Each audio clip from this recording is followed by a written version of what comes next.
Hello అండి, అందరికీ నమస్కారం. పిల్లలకు గుడితో వచ్చే గుణింత అక్షరాలు నేర్పిస్తున్నాం కదండి. అయితే యా వరకు మనము లాస్ట్ వీడియోలో నేను చూపించాను కదండి. ఈరోజు రా నుండి రా వరకు నేర్పిద్దాం.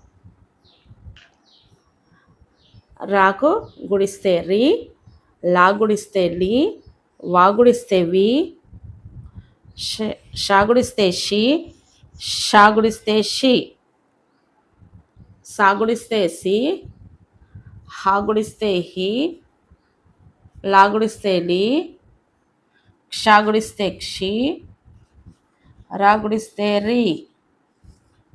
చూడండి, రా గుడిస్తే రీ, లా గుడిస్తే లీ, వా గుడిస్తే వి, షా గుడిస్తే షి, షా గుడిస్తే షి, సా గుడిస్తే సి, హా గుడిస్తే హి, లా గుడిస్తే లీ, క్షా గుడిస్తే క్షి, రా గుడిస్తే రీ. విన్నారు కదండి. ఇలా పిల్లలకు నేర్పించండి.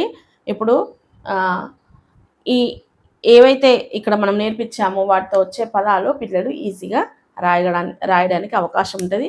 మీరు ఫస్ట్ పిల్లలకి ఏం నేర్పించాలంటే, ఇప్పుడు మనము గుణితాక్షరాలు నేర్పిస్తున్నాం కదండి. అయితే పిల్లలకు ఇప్పుడు రీతో ఏవైనా కొన్ని పదాలు చెప్పమనాలి. రిక్తుడు, రిక్తురాలు, అలా రింకి, అలా. ఇప్పుడు లీతో వచ్చే పదాలు, వీతో వచ్చే పదాలు, అలా పిల్లలను జస్ట్ ఓరల్గా చెప్పమని చెప్పండి. జస్ట్ రెండు పదాలు, లేదంటే ఒక్కొక్క పదం చెప్పమనండి. అలా చెప్పినప్పుడు వాళ్ళు ఖచ్చితంగా చెప్పడమే కాదండి, వాళ్ళు రాయడానికి కూడా అవకాశం ఉంటుంది. ఒత్తులు లేని పదాలు ఉంటాయి కదండి, అవి పిల్లలకు రాయమని చెప్పండి.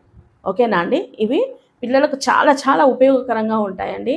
మీరు ఒక్కసారి పిల్లలకు ఇలా నేర్పించి చూడండి, వాళ్ళు చక్కగా నేర్చుకోవడానికి అవకాశం ఉంటుంది. అయితే నేను ఇలా అంటే తలకట్టు నుండి విసర్గ వరకు కూడా పిల్లలకు ఒక లాంగ్ వీడియో చేస్తానండి. అన్నీ కలిపి ఒకే ఫ్రేమ్లో తీసుకొచ్చి నేను ఎలా నేర్పించాలనేది కూడా ముందు వీడియోస్లలో నేను చూపిస్తానండి. ఇప్పుడైతే ఇవి ఇలా నేర్పించండి. ఇవైతే మీకు నేర్పించడానికి ఒక 5 మినిట్స్ పడుతుంది, 10 మినిట్స్ పడుతుంది, అంతకంటే ఎక్కువ టైం అయితే పట్టదు. ప్లస్ పిల్లలు ఈజీగా కూడా నేర్చుకోవడానికి అవకాశం ఉంటుంది. కాబట్టి ఖచ్చితంగా పిల్లలకు నేర్పించండి. ఓకేనా అండి. బాయ్.